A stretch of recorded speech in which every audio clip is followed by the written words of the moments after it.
Bayangkan sebuah dunia yang tak lagi bergantung pada satu penguasa, di mana tak ada lagi satu negara yang bisa mengendalikan jalannya sejarah.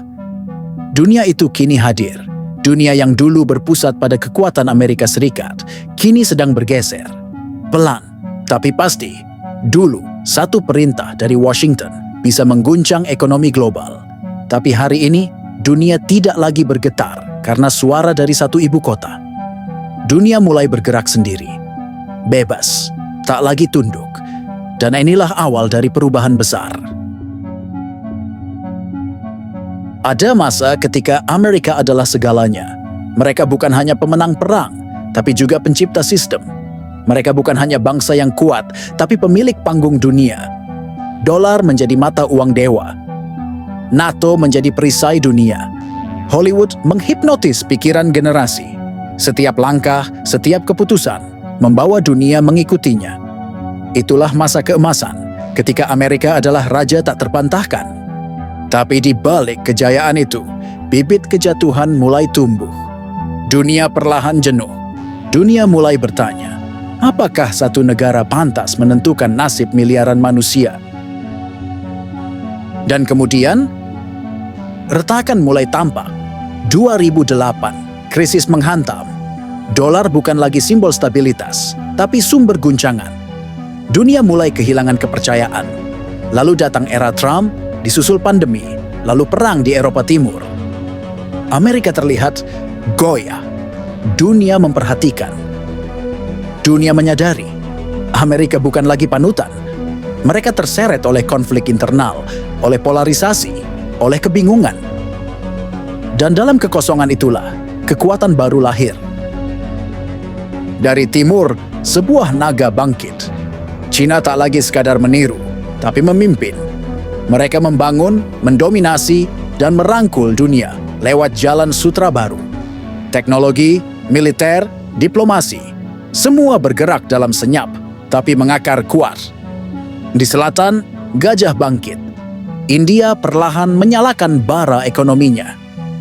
Dengan populasi terbesar, mereka menguasai pikiran dunia lewat teknologi dan demokrasi. Dan dari poros baru, BRICS melangkah. Mereka bukan sekadar aliansi, tapi perlawanan diam-diam terhadap dominasi lama. Mereka membentuk sistem sendiri, nilai tukar sendiri, arah sejarah sendiri.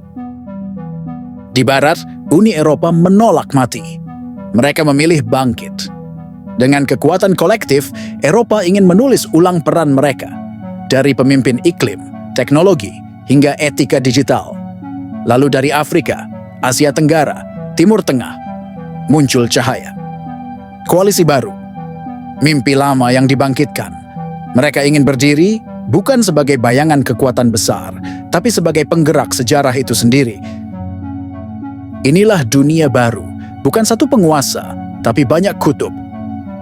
Dunia di mana kekuasaan tersebar dan setiap pemain punya peran. Tapi dunia multipolar bukan tanpa risiko. Ketegangan mengintai. Koalisi mudah pecah. Perang bisa datang tanpa aba-aba. Namun harapan juga muncul bahwa keadilan bisa lebih dekat jika semua duduk setara. Perubahan ini bukan hanya cerita para pemimpin dunia. Ini adalah cerita kita semua. Harga bahan bakar, pekerjaan kita, teknologi yang kita pakai, bahkan budaya yang kita tonton, semua dipengaruhi oleh siapa yang berkuasa. Jika dulu semua mengalir dari barat, kini arus datang dari segala arah. Kita hidup di tengah pusaran perubahan besar dan kita harus siap. Amerika adalah raksasa yang sedang terluka. Tapi raksasa tetaplah raksasa. Mereka masih punya kekuatan. Tapi bukan lagi satu-satunya. Jika ingin tetap relevan, mereka harus berubah. Bukan memerintah dunia, tapi menyatu dengan dunia. Bukan jadi penguasa, tapi mitra sejati. Pertanyaan sejatinya bukan siapa yang kuasai dunia, tapi bagaimana dunia itu akan dikuasai. Masa depan tidak tentang senjata atau kekayaan, tapi tentang siapa yang bisa menjaga bumi, menciptakan keadilan, dan merawat manusia. Pemimpin sejati adalah mereka yang menciptakan perdamaian, bukan ketakutan. Yang membangun, bukan menaklukkan. Dan mereka bisa datang dari mana saja, dari utara atau selatan, dari barat atau timur. Amerika tak lagi ditakuti. Dunia tak lagi satu arah. Tapi dalam ketidakpastian ini, ada kesempatan. Kesempatan untuk menciptakan tatanan baru yang lebih adil.